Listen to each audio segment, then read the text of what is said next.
being chased, thrown on the run, and it is caught. Touchdown, Keenan Allen. What a grab. That's what I'm talking about. Hey, that's what I'm talking about. That's the warrior spirit right there, boy. Huge sack by Joey Bosa. 90-yard touchdown.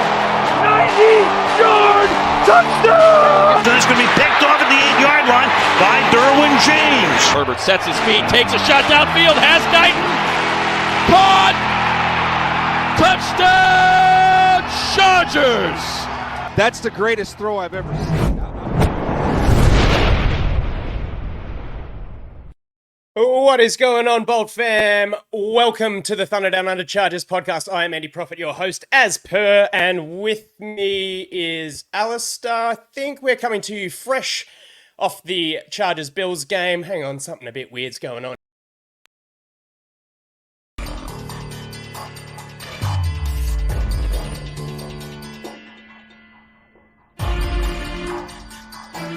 Staley, it's Jigsaw here. You know, I've been watching you for a while now. You were a real shooting star, weren't you? Rising up the coaching ranks from Division III football to the NFL. Only 4 years it took for you to land a head coaching gig. And you started off well too, beating those Chiefs at Arrowhead, 4th and Staley. The fans loved it. They really thought you were changing the game, huh? Year 1, what happened to 4th and Staley? You tried to please everyone else, but ended up pleasing nobody. You blew up like a supernova, didn't you? The perfect ending for a shooting star. You micromanaged, you were stubborn, not willing to delegate to your staff. Your team couldn't run the ball, they couldn't stop the run, they couldn't stop the pass, they couldn't stop the blitz. What could they do? 27-0, 63-21 to your biggest rival. Game over, Brandon Staley. Might be seeing you next year as a DC. Or maybe back in Division 3.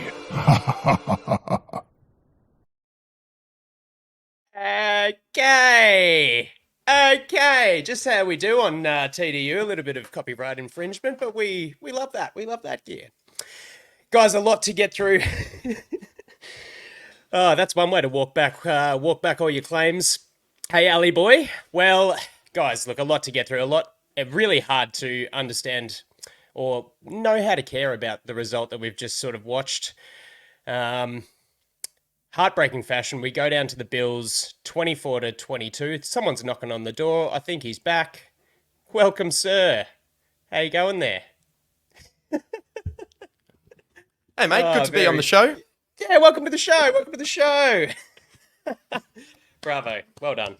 Yeah, I'm glad that the money on the saw masks paid off. Outside of the bedroom kinks, very entertaining. Thank you for that. You've got my heart rate up. I'm not a big horror movie guy. Oh, mate. 24-22, Buffalo Bills defeat the LA Chargers at SoFi Stadium. How do you feel, man? They came out and played with the kind of energy you always see when a new coach comes in and a coach is fired. It seems like it doesn't matter what the sport is, or like what the circumstances. You just see, like Jack would say, everyone's a bit fresh, everyone's a bit loose and light. And I thought we saw that today. Did you notice a difference? I did. I think the biggest thing for me was just feeling like a bit like Kellen Moore had his wings unclipped and could just soar a bit. We saw some stuff that... No pun. And you hey? Yeah. You and I, yeah, good one. You and I were both on Twitter a bit, and I was having fun. I think I posted more tweets today than I have in the whole time I've been signed up to the social media brand. It was good fun. It was enjoyable to be able to watch a game live for once. It was kind of sad to have it in a moment that the season's done and we were underdogs at home, 13.5 point underdogs as well. And you know what? Geez, we came out and had a 10-0 lead, forcing turnovers. And Easton Stick looked like at times a competent quarterback who'd had more than 2.5 starts in his career. What did you see? What did you think was the biggest difference? It's really valid to say that the team comes out fresh. We saw it with the Raiders once McDaniel's got the boot, and they were playing under Antonio Pierce. It was a bit fresh, wasn't it? It also seemed like they pulled out all the stops in terms of the offensive trickeration, a bit, wildcat, Eckler with a kind of pitch to Stick coming in the opposite direction. They moved the ball on the ground.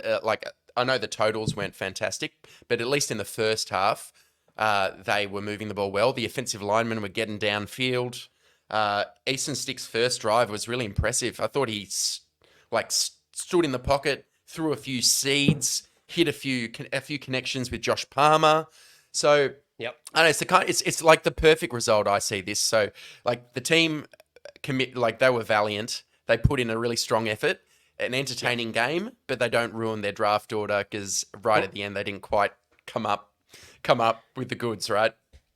Well, there's a pretty famous Aussie rock band called Midnight Oil who have a classic hit, and they say, you say, times are tough. We got the best of both worlds, and it kind of was that. It was a very admirable performance. We fought, we showed up. There was pride, and like you said, we still we didn't find a way to lose, but the team lost. And I'm sticking with I'm a sicko. I had my fiance and my dog sitting in the living room, and the way they were looking at me in the fourth quarter was, who is this guy? Not someone I've known for 7 years. I had one beer during the game, and it honestly felt like I'd had 30. I was all over the place. I was so torn. I'm standing by I never cheer for a loss. I never want that. That's never my mentality. But you kind of wanted it to go that way at the end, don't you? Like you look at the hashtag blowout for Bowers or something like that.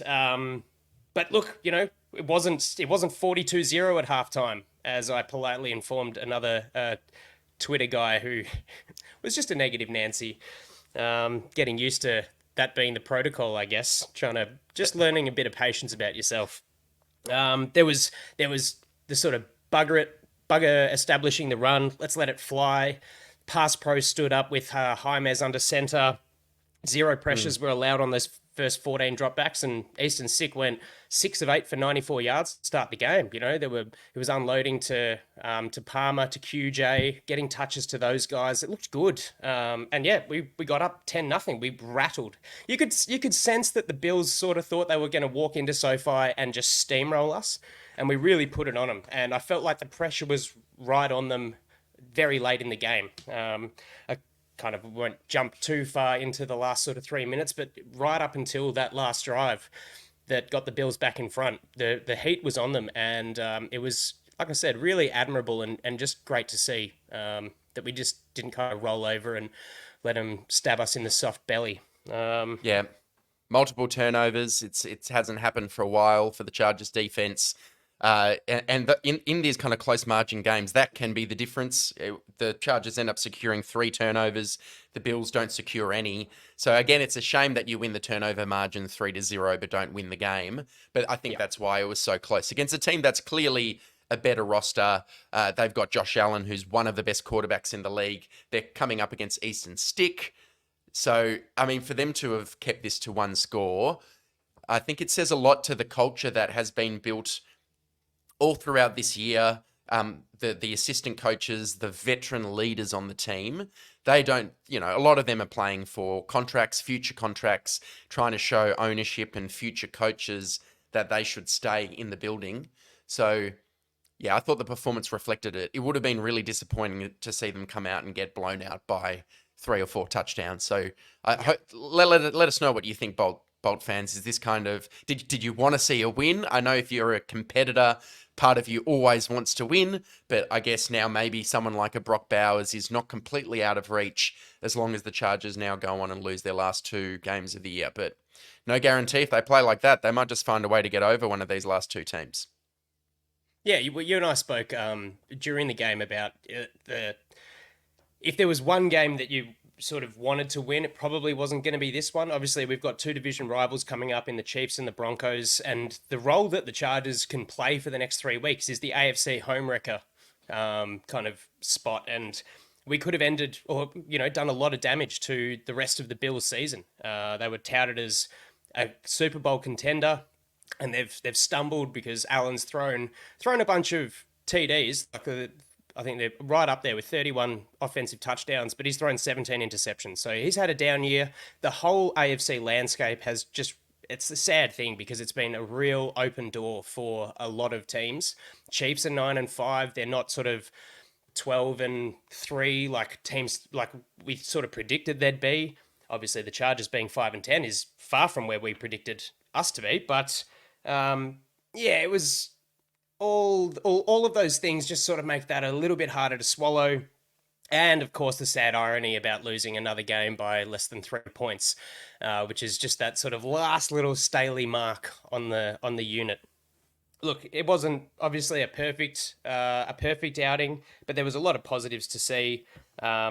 Gilman, look, a lot of people on the socials really just threw it at, well, what is this team when you've got linebacker Kenny Murray Jr. manning Gabriel Davis on that 57-yard touchdown completion. If you sort of look, Next Gen Stats do a great kind of visual of how the routes unfolded, and you saw that it just went from left to right across the field, just a blown coverage completely. Derwin James kind of stepped up and took, I think, Shakir or Diggs, and then Hawkins and Alohi Gilman stepped up as well, and you end up with the free deep right of the field, and Kenny Murray just doesn't have the wheels. You might say, hey, look, probably an opportunity to play some of the younger guys. I think we've got a third-round pick in the stables who's pretty athletic, not too bad in coverage, but there was we had two in this game. There was JT Woods declared inactive. He's had a weird year, and no one knows what's the explanation for the non-football injury, but he's back from that, and they decided to declare him a healthy scratch. And then I took over what you're about to say, Dayon Henley. He might have had a couple of snaps, but I don't get it. Look, happy with the performance, but still a bit odd that you're giving Eckler 15 carries, 3 receptions, and Spiller has 2. And you're missing these opportunities. Another one we've discussed on the show is mixing up the offensive line and getting Jordan McFadden in there, potentially for Pipkins at right tackle or moving Sawyer across to right tackle, letting McFadden play right guard. That didn't happen. So I don't know. I feel like there were some missed opportunities to blood these younger players like Dayon Henley, especially in a game that is really meaningless from a win-losses standpoint. And I think you touched on it. Like, even though it looked superficially better, all you're doing is glossing over real problems. And again, sure. What did we see? Michael Davis getting exposed numerous times in coverage. Gabriel Davis has 130 yards and a touchdown. What else did we see? On 4 catches. We also saw the first half look really good from a pass protection standpoint, but then come the second half, by the end of the game, we've allowed 5 sacks again. For 40 yards as well, yeah. And it was the same kind of deal with blitzing defenders not being picked up. There was a really an obvious one where Stick just didn't recognize that they were sending someone from the slot. I forget who it was now, but if he recognized it. The weak side rush by Rasul Douglas. Yeah, Rasul Douglas, thanks, Andy.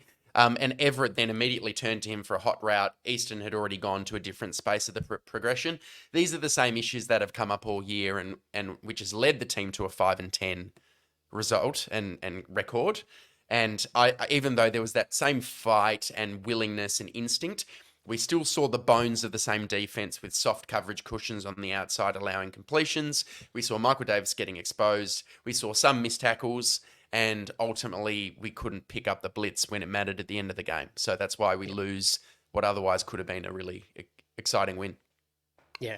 And like I said, I don't like cheering for the loss. And I was absolutely torn with how I wanted to see the rest of that game pan out. And it was probably halfway through that fourth quarter where I could really sense that the pressure was on the Bills. False start on the punt, deep in their territory. And I thought, I don't even care anymore. Shove your draft pick spot up your ass. Like, let's upset this. Let's wreck home. And It was a real chance. But even though I signposted at the start of the game, I felt like Kellen Moore was sort of unclipped, and I thought the way that he scripted the start of the game was sexy. It was new. It was unconventional to a degree relative to how it's been throughout the year. What did you think as the game went on about how Kellen Moore called the plays? Did you? I won't lead you into anything there. I didn't notice any like a huge difference. It's not like I thought he got conservative or took his foot off the clutch. I liked in the third quarter especially, we're talking about 1st and 10 in their 30, and you're still going for a deep completion to Josh Palmer. I think you're just working with some limitations when you don't have Justin Herbert under center. We saw some issues on 3rd and longs where Stick really struggles, I think, in some of those situations. He struggles to keep his eyes down the field. He does drop his eyes and look at the rush a bit. But, I mean, I thought that overall that was a pretty well-called game by Kellen Moore. I can't think of any one instance where I was thinking, we shouldn't have run the ball there, or we should have done this instead of that. It was a pretty good game plan, I thought, for a backup quarterback.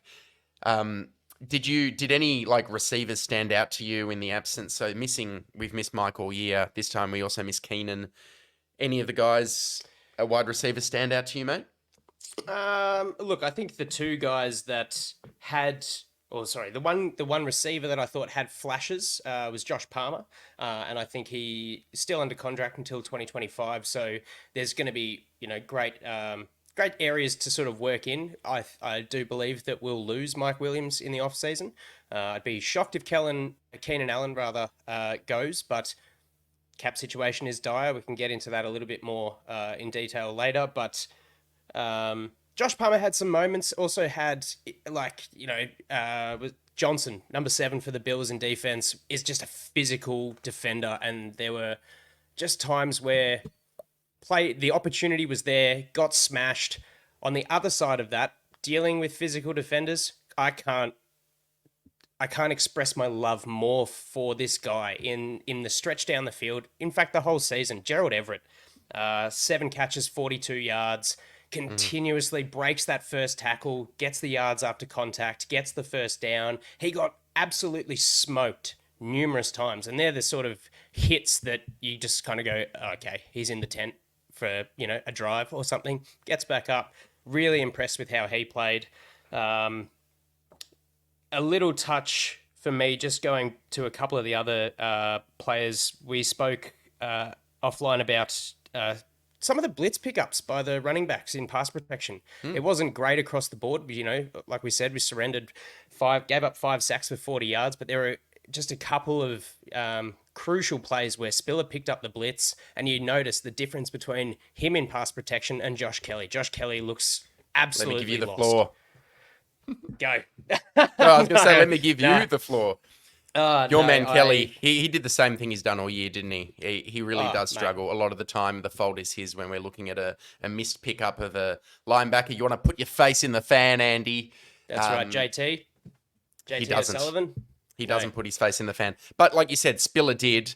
And on that one drive, there were 3 instances where Spiller picked up 2, and then on that missed completion to Palmer where Johnson broke it up, Eckler did a fantastic job picking up the blitzing linebacker. So, baby steps. Maybe by next year we'll actually have some running backs who know how to pass protect, but it's not going to be Josh Kelly, and I think he's not going to be on the roster next year.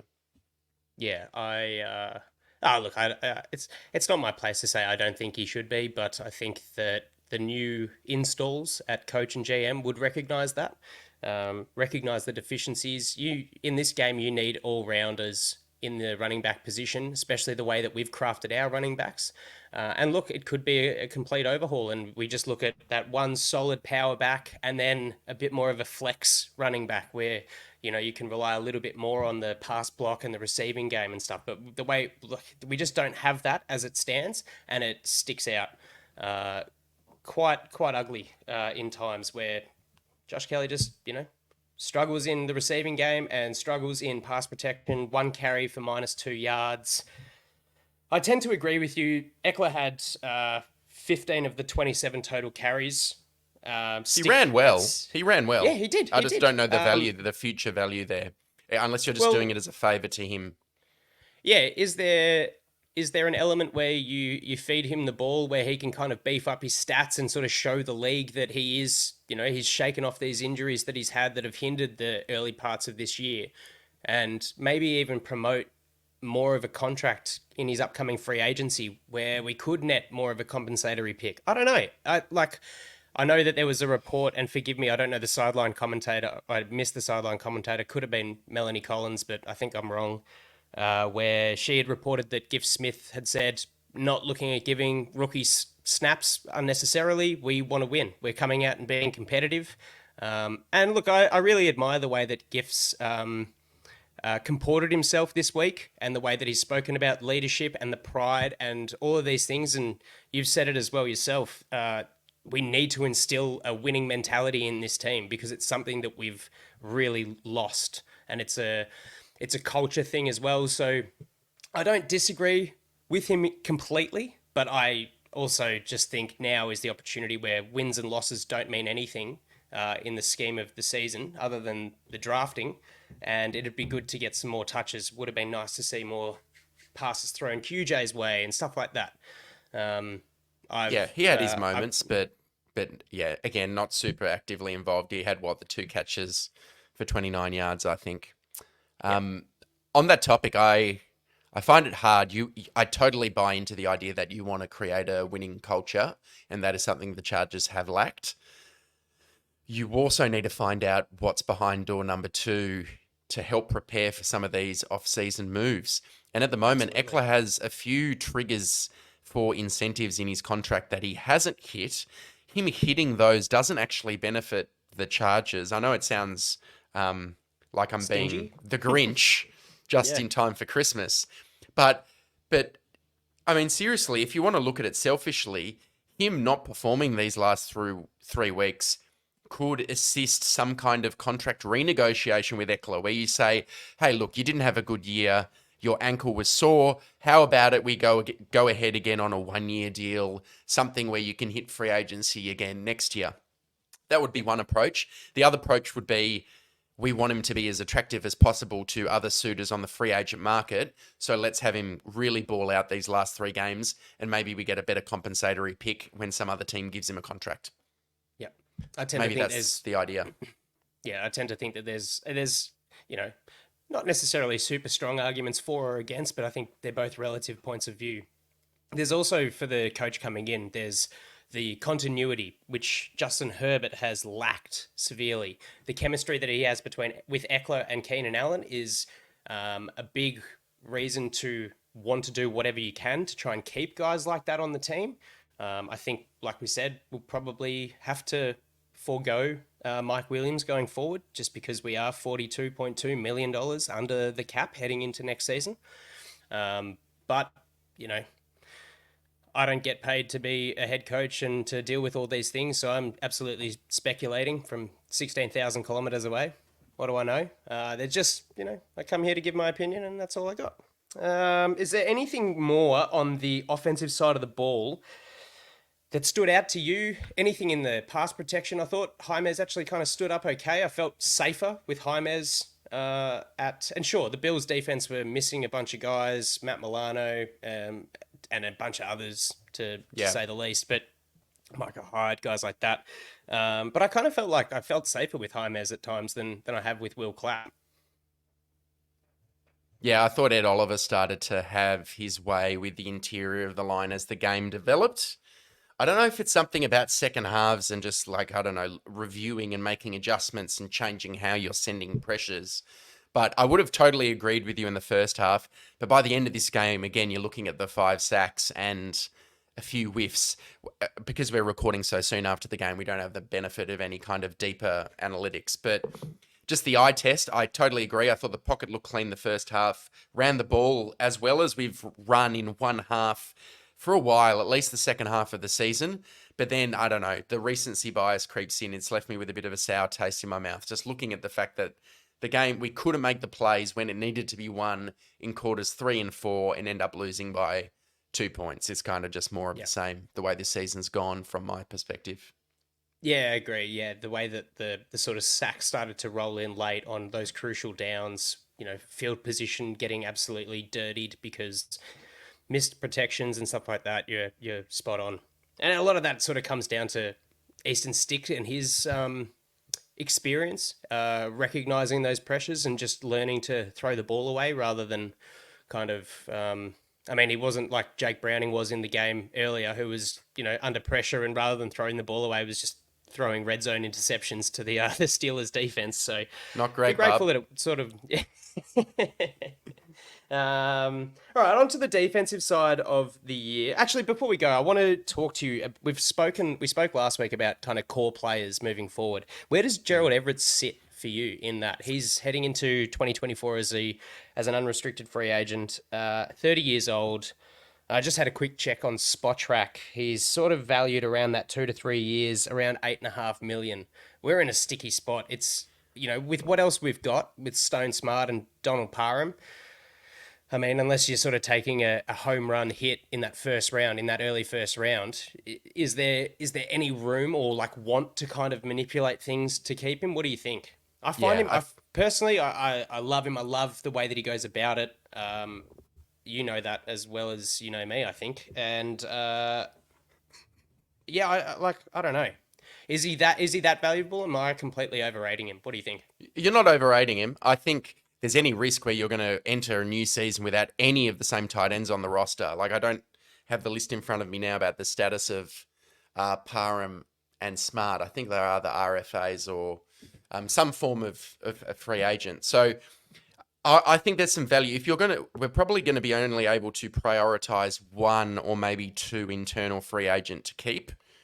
I know a lot of people will say Alohi Gilman is the guy because he's played really well. But there's something about Gilman where he's the type of guy I think it almost does behoove you to allow him to walk for a good deal because we're already paying Derwin James the best part of $20 million average annual contract value. Do you really want to pay two safeties when also there's a bit of scheme specificity with Gilman's production where you don't know what scheme the new defensive coordinator comes in to run. If he's going to play a lot more single high man coverage, I'm not as sure that you want Gilman playing center field 25 yards off the line of scrimmage. So Everett, I think, would be the guy I'd target before someone like Gilman because it means, Herbert likes to hit him. He's reliable. His hands are reliable. He's been available. He hasn't missed too many games through injury from memory. And I think he's more of a receiving kind of slot tight end. So if you did draft high enough to take someone like Brock Bowers, who is a traditional wide tight end who can block as well as receive, I think him and Everett would be a really nice combo.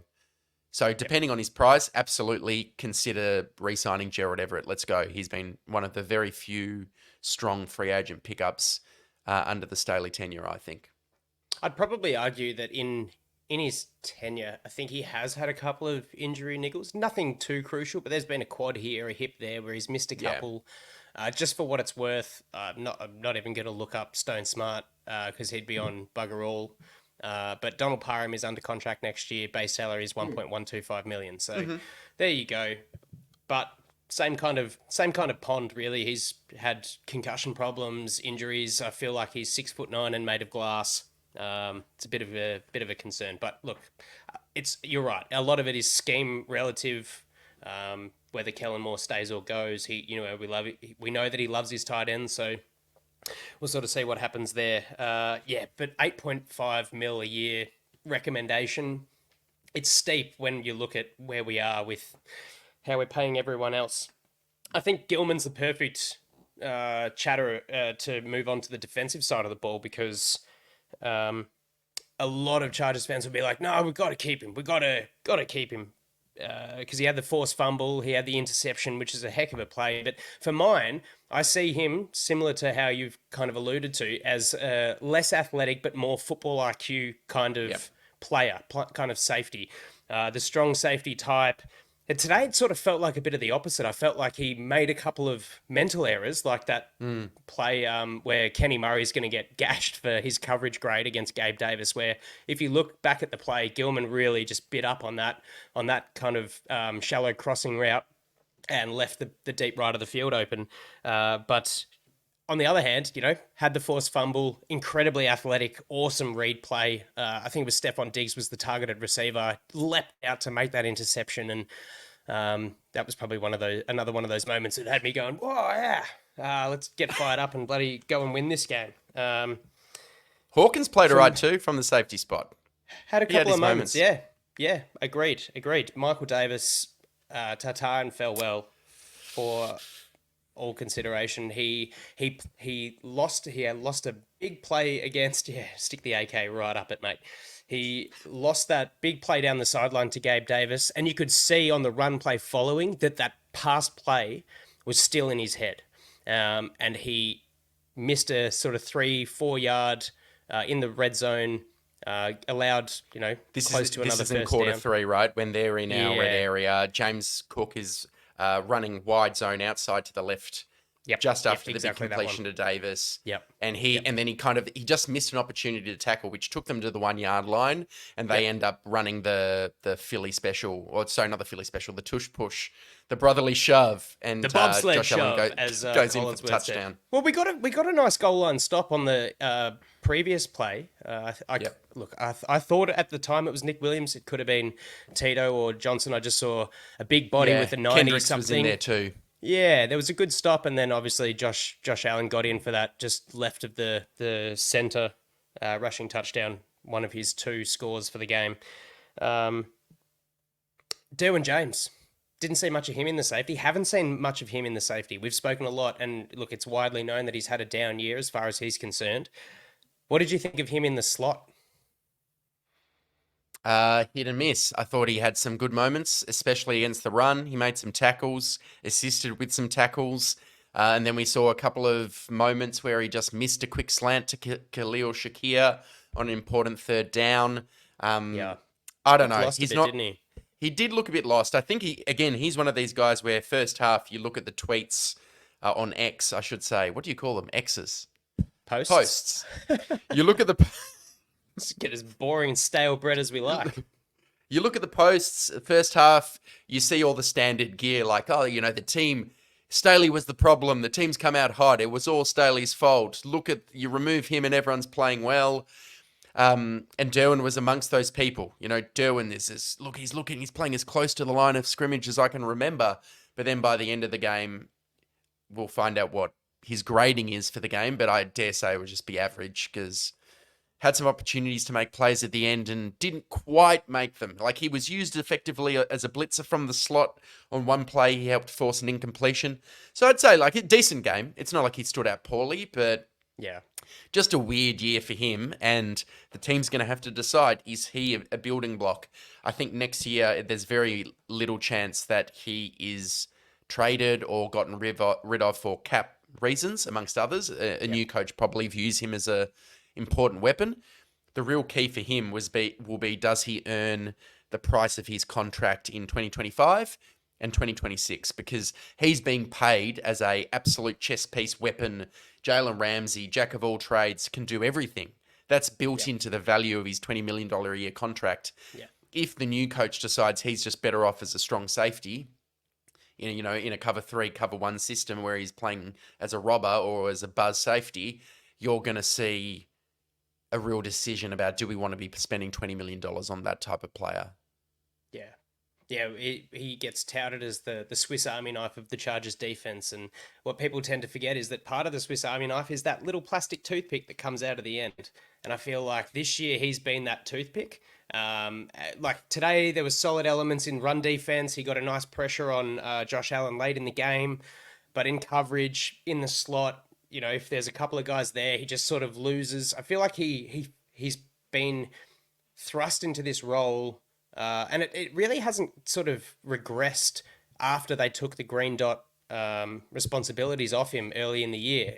He just kind of feels like he is responsible for everything, where he just needs to be able to recognize his role and execute that. Because moving forward, there'll be a coach that goes, he is a cornerstone piece, and we just need to work out how to use him and how to get into his head that he is not the be all and end all. There are 10 other blokes, or let's say 5 in the secondary that are responsible for their roles as well. And Derwin, you need to know that you don't have to do everything. You just need to be Some of the those best. Swiss Army military contraptions have like a spoon as well. He's kind of been closer to that this year. I see what you're doing. You're doing the old knifey spoonie, eh? Knifey spoonie. Toothpicks aren't bad. I could see you as being a bit of a toothpick guy in a hammock, Careful. picking. Careful. Mate, there's Where am way I more even tools going that with that? I I bring got to it. nowhere to go with that. Rubbish chat. Absolutely rubbish chat. I'm that you've stepping up for absolutely Jack. I'm filling in for Jack. Oh, Galaxy Brain over here, just talking nonsense. There are far greater tools that I bring to the hammock than a toothpick. I don't think I've ever brought a toothpick to the hammock. That's a wild comment. Ludicrous. I thought you were better than that, mate. Put your mask back on. Get out of here. Special team stood up, for the most part. Cameron Dicker. Mate, name your kid. Have a kid. Call him Mate, Dicker. do you reckon you were getting excited? I said to my wife, hey, if we name our son, she's not pregnant. Dicker. Dicker Yes. Lloyd, what do you reckon? Straight up no. That's fair enough. Didn't even consider it. Absolutely fair. I think in Well, this the day and age, middle name's already Herbert, so maybe it's a bit much. Herbert. Oh, good. Yeah, you can't go too hard on the Chargers players. Naming Leave your some room kids. for Collingwood, huh? But hey, that's right. special teams was awesome in this game. Awesome. AJ Finley, stand up. Let's give him a shout out. Have we spoken about him all year? Because when Dean Leonard's been out and Not he's like played we that gunner role, you see 24 on the screen fairly consistently when you watch Yeah. special teams. And I know a lot of people were surprised he got a roster spot after training camp, but he's really shown why they gave that to him. He's going to have a role on this team moving forward. Him or Leonard, or depending what they do, he's just come up trumps, 3 to 5 times during the season. And what about Cam Dicker? He's just, from a branding perspective, he's killing it. We've got Pro Bowl voting going on. He did that kind of Better Call Saul style video on Chargers Better Twitter, flick which Dicker. was elite. And what did he? I think he went 5 from 5 today with a 53-yarder and 2 from the 40. And that was, that was a go-ahead 53-yarder. And there's been moments in this year and last year where 53, Staley wouldn't even have considered allowing Ficken to kind of let the kicking team get out there. But, mate, he's almost the safest part of our team with Herbert out at the moment. Bossed. For like a forced fumble, Amen Ogbong Bamega gets the turnover. Are you concerned moving forward? Do you think it's just like a rookie season, getting a bit tired, making a couple of errors? But like there's been a few weeks now where Darius Davis has muffed a couple of punts, and he just looks a little less sure, I should say, in his returns. I thought with maybe one of the kicks late in the game, he had paddocks of space, and I thought, mate, just go, just send it. You've shown that you can run the house. And it just felt like he has lost a bit of confidence. He was sort of stuttering. And, he uses his speed selectively. He's poise and then accelerate. But now it's just a bit of uncertainty. And I don't know. It could just be a long year and he's getting knackered. But still, leading the league in hey? You see it with these rookie players. The same goes for Tooley. You've seen it with Tooley as well. With Bosa being out of the game, more responsibility, more snaps have relied on Tooley. It's a much longer season than a college season. And even today, he kept fighting. There was that one drive where he got tripped, he got held, and then he and Kendricks, I think, got credited with it was a real team sack, but it was that pressure that really started to overawe Josh Allen. And a pretty star-studded Buffalo offense. Look, the team won time of possession. We won the turnovers. Really sort of a Chargers way to kind of lose a game. But hey, that's sort of how the chips fall sometimes.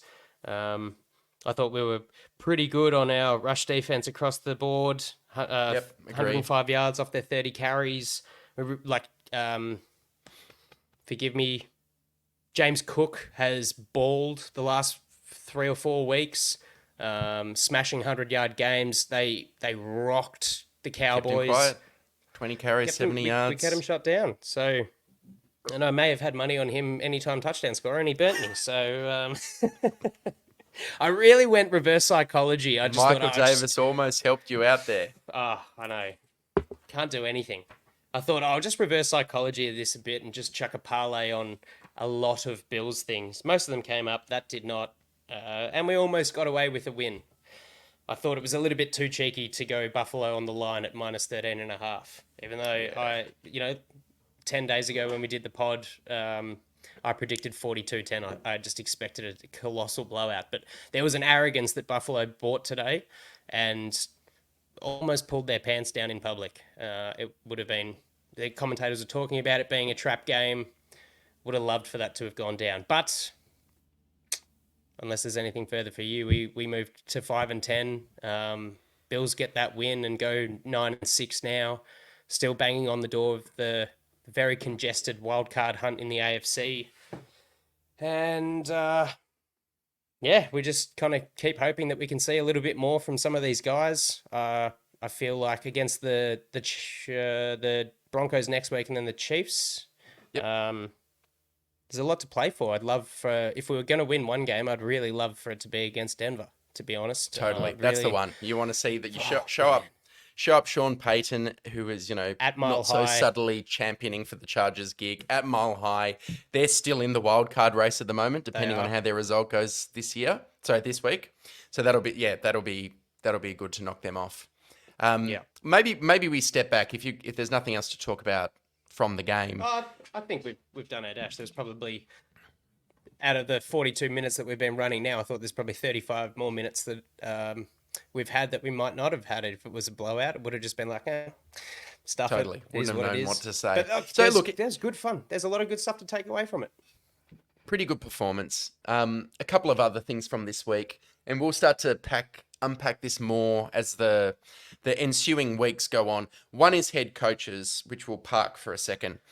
The other is an article came out kind of the 48 to 72 hours after Brandon Staley was released. We recorded our show with Jack, and it was great to have him on. Thanks to the listeners who supported that and clearly enjoyed it too. He'll be back. We love Jack as much as you guys do, but it's awesome to see your support.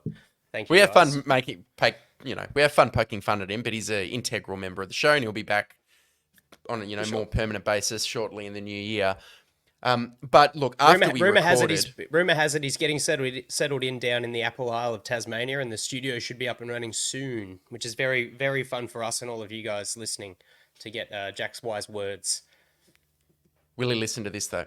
So we've got to kind of decide what we're going to do moving forward with the head coaching search. In the last few days, there's been an article released on ESPN by Rhim.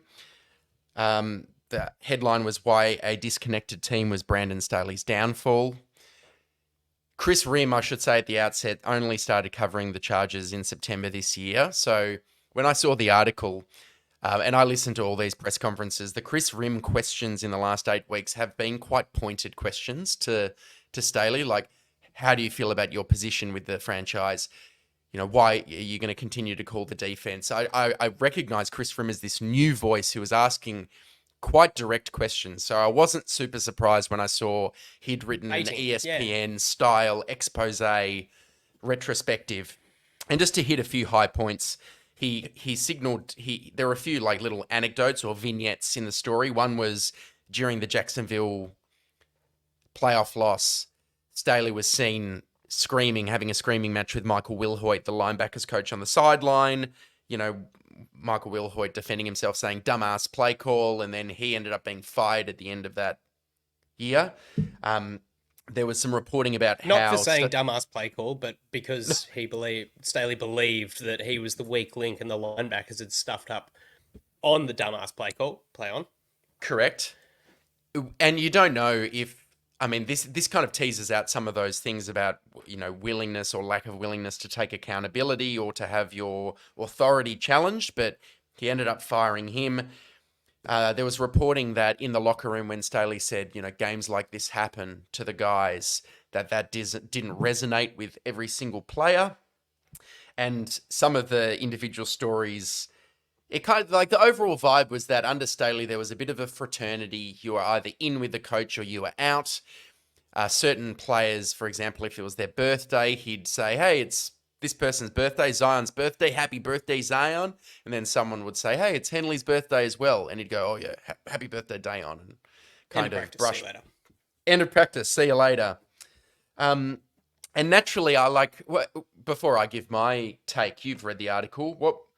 What was your view? And what I want to say is interesting for the US listeners is in Australia, and maybe I'm sure it's the same in the US as well, there's a kind of code of ethics where you will give a person a chance to respond before you publish an article. So you would say, now that you've included some stories that clearly paint Staley as, I don't know, not a great manager of people or a poor leader, it's interesting that there's not a line at the end of the article that said, approach Brandon Staley for a chance to comment, and he declined to comment. So it's easy to kind of put out one of these hit pieces where the coach has no chance to kind of defend themselves. They've already been fired, and you kind of come out and you pull out this article. What were your takeaways or observations from the article, mate? Well, I think hit piece really sort of sums it up for those reasons. The article finishes, and I find not necessarily what's quoted in the article, but you could tell another team's source said of the loss in support of Staley. No one was laughing at Staley's jokes in the meetings. A couple of years ago, people were laughing. Now no one's laughing. It's another team source. I know you can't name your sources, but it just sort of felt like there's a various source said this and a various source said that. And I just feel like it's kind of clutching at the negatives of, he's gone out there looking for, and I'm not defending the character of Staley, because the way that I've seen it regress by the way that he's been snappy at press conferences and stuff like that, he has clearly shown a lack of accountability and a willingness maybe to the change. Will Hoyt example is another example as that. I think Kyle tweeted something similar. When you're under pressure, are you accepting, embracing responsibility, or are you lashing out? Yeah, and I feel like he's breaking a lot more than he's sort of sticking by himself. There's just it just seemed very targeted, and it seemed like this is how it is. There's no two sides to this story. Clearly on the field, it shows that he's been sort of inefficient at getting the team together, and that's sort of how it is. So all of it kind of makes a little bit sense. It does sort of add up to a degree. There are various things, finishing the article by saying no one's laughing at his jokes. It's not there. He's not the classroom jester like I usually am. He's, a leader of men. And I, never really considered in any appearance that I've had Staley in for him to be a funny guy or anything like that. There was just a few kind of cheap shots. So I think for things to really be resting on an article like this is kind of weak and cheap, but I feel like there are some points that he makes that are fair points, and I feel like things like Staley's guys, we spoke about that, and when the DC, that's always sort of the case, that when the DC comes in and it's his defense and it's how he wants to work it, he brings in his guys, and we saw from year one where the Chargers defense was still very, very low in the rankings. And then he brought in Morgan Fox, Sebastian Joseph Day, Khalil Mack. You saw that there were parts of that worked, and parts that I never really felt like. Austin Johnson is another one. And the two interior defensive linemen, and it's funny that, 5 days or so after Staley gets ousted, that Sebastian Joseph Day's gone. And I feel like that might have been he might have just been one of those guys that thought, this is crazy. I can't believe you've got rid of this guy. And they're like, well, you're going to cost us $7.5 or $8.5 million next year. See you later. May as well go now. You can land on a playoff contender. You're gone at the end of the year anyway. And look, let's do it now. The joke will be on us if you do land at, at the Ravens or the 49ers or something like that. But at the end of the day, cleaning out the toxicity of the playing of the off-field stuff and the character stuff is important. I don't know if there's sort of any more drastic sort of takes I have of that. I've grown to believe that Staley is a stubborn man, and I think it's you look at the game like today, and sure, the defensive performance wasn't that much greater than it has been, but the lack of willingness to try something different, to just take your role as the head coach and the person that runs the whole team, and not sort of give up the play calling duties to Derek Ansley. That speaks volumes when you're not self-reflective. Jack would be phenomenal at dissecting this, greater than I would be, but I think I'm sort of roughly hitting the same points. His lack of willingness to try something new. He's just, this is how it is, and I'm not going to veer away from that. And it's the banging your head on the wall, or hoping that it stops hurting, or hoping that you stop feeling it. It's that trying something a bunch of times, not changing, expecting a different result. What irked me is the reports of the lack of harmony, or the lack of sort of camaraderie, I think, for better words, within the team. There's a disconnect between the various phases of the group, predominantly the offense and the defense, that really sort of stuck out to me. And that, to me, is what the head coach's role is getting different units of players to perform at once. And we saw that with consistent lack of cohesion across the phases, not playing complementary football, things like that. So while I've taken a big jab at Chris Rhim's article, I think it's at various points a low blow. I think there's some kind of legitimacy to what he's saying. So I'll just sort of flip back on what I've started out by saying. But I think there's validity in a couple of the things. Anything that sort of speaks volumes to you, that sort of shocks you a bit? I think you've always got to assume that the person knows something that you don't. So you don't want to discount everything. I thought it was a bit haphazard, the various sources. And he did present both sides, where he would say, Quentin Johnston really appreciated the way Staley took him under his wing. There was maybe a bit of an in-group versus out-group vibe within the team. I find with these articles, though, they can be kind of reductionist, where they're leading you to draw a conclusion that, this was all over the moment that the Jacksonville debacle had, and, Staley was unfit to lead this year, and this is where we are. And maybe that is partially correct, but what I would kind of challenge the listeners to think about is a lot of other things go wrong to get you to that point. And after the Jacksonville loss, it could go one of two ways, right?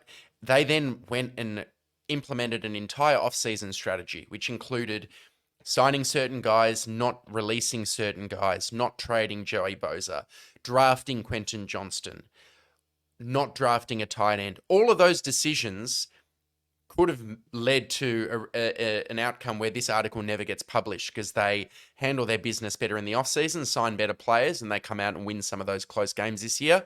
We've also seen some issues with new players and new coaches who weren't there last year during the Jacksonville debacle. The Kellen Moore thing sort of worked, sort of didn't. There's been these real issues with blitz protection, and then just run-of-the-mill injury stuff.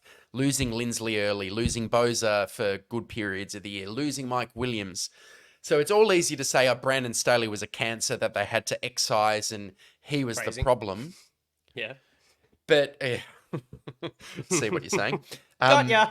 But I think that's a convenient thing to say after the Raiders loss in particular, which was a terrible loss.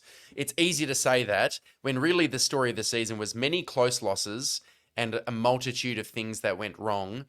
I don't know if it's kind of that clear that he was doomed to fail from the get-go because he was a terrible coach. In fact, we were talking to our friend Dom, who no doubt will be listening to this, works for an Australian sporting organisation, who took a very different approach after a losing season with their coach. Instead of firing him, they kind of brought in some more senior assistants, kind of reflected on what makes for a better team, and then in the next few years, they went on and won our equivalent in Australia of the Super Bowl, Premiership Cups.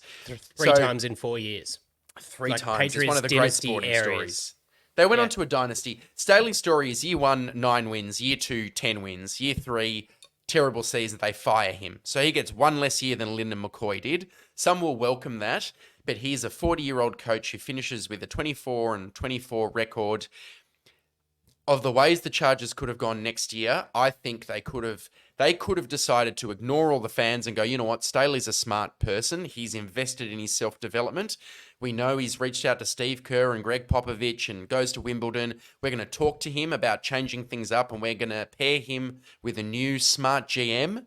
and we're going to fix this thing with Staley moving forward. I reckon that could have worked, even though people will disagree. But I also think the approach that they have taken is also potentially going to work, and maybe even more likely to work.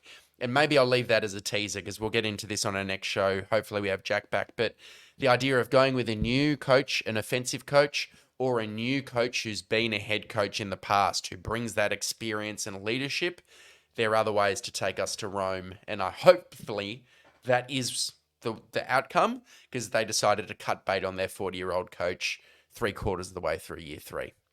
It's a new horizon. Just on top of that, I think it's all well and good to go out and speak to Steve Kerr and Popovich and stuff, but if you're not supported with experience around you, Giff Smith's been in the league for 10 or however many years, whatever. That's one guy, and he's had Ronaldo Hill, and Derek Ansley's 40 years old. There haven't been that many more support staff helping him.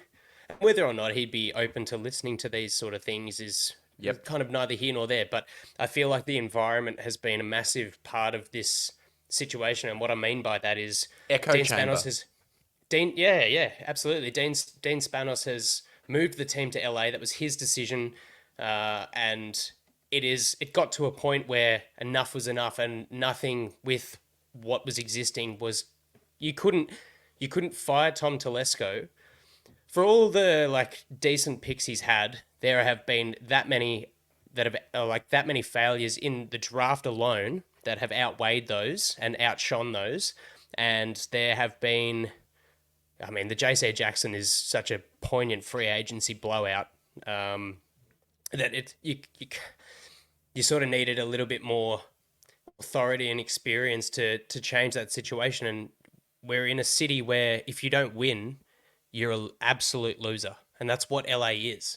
It's a transient city, and you just I think Spanos' hand was forced. What also killed me is that the way that Staley spoke to the team after the Jags loss, it's unfortunate, but sometimes these things happen in the NFL. That's the same way that he approached the post-game conversation with the team. And that had, after the Raiders lost. The Raiders, that had to. You can't have many of those, yeah. You can't say that twice. You can't say sometimes these happen. These losses happen when you give up 6 touchdowns in the first half and 63 points against a 4th-round rookie quarterback that hadn't thrown piss the previous 4 weeks. So, and maybe we can throw this back at Jack when he joins, because the takeaway, Rhim wrote, Staley was not overly strict about timeliness, didn't lose his temper, receptive to input from team's leadership and assistants.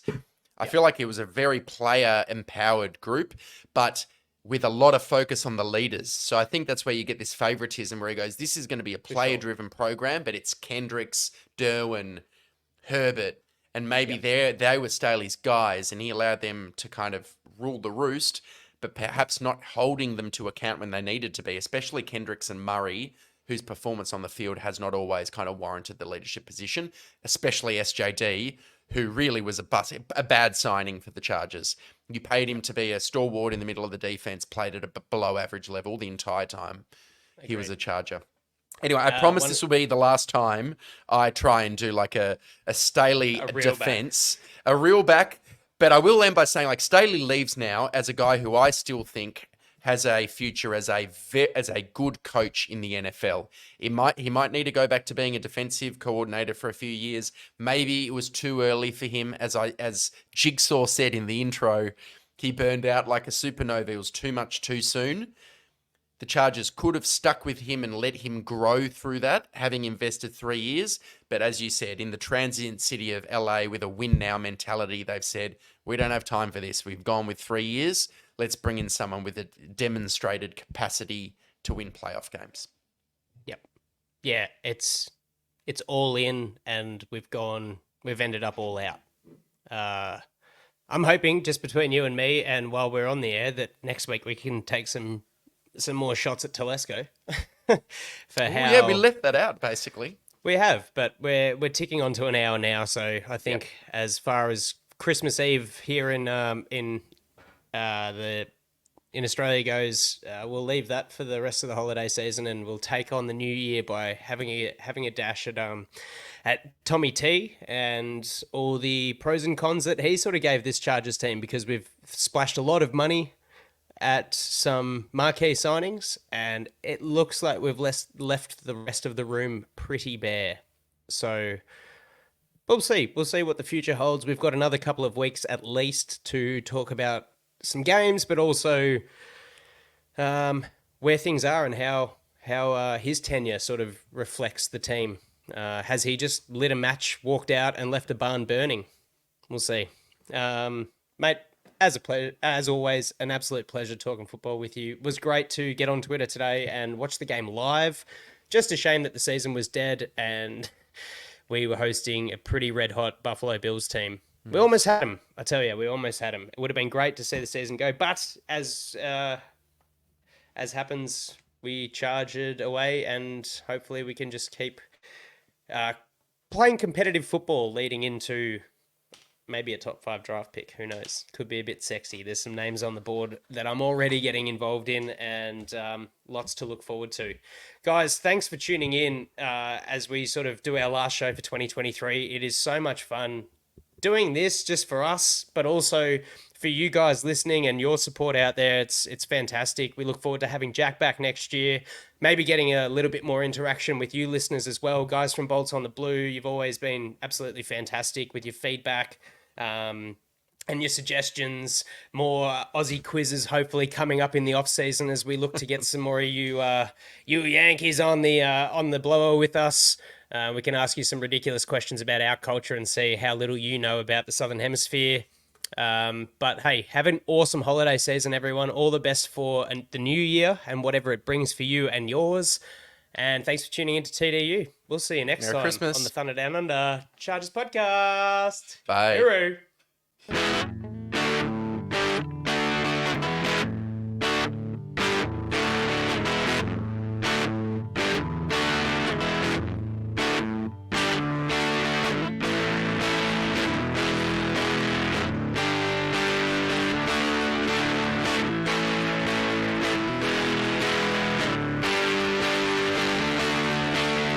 Rivers back pedals looking, firing. He's got Floyd turning. Got it! Zigzag, 10, 5, high step.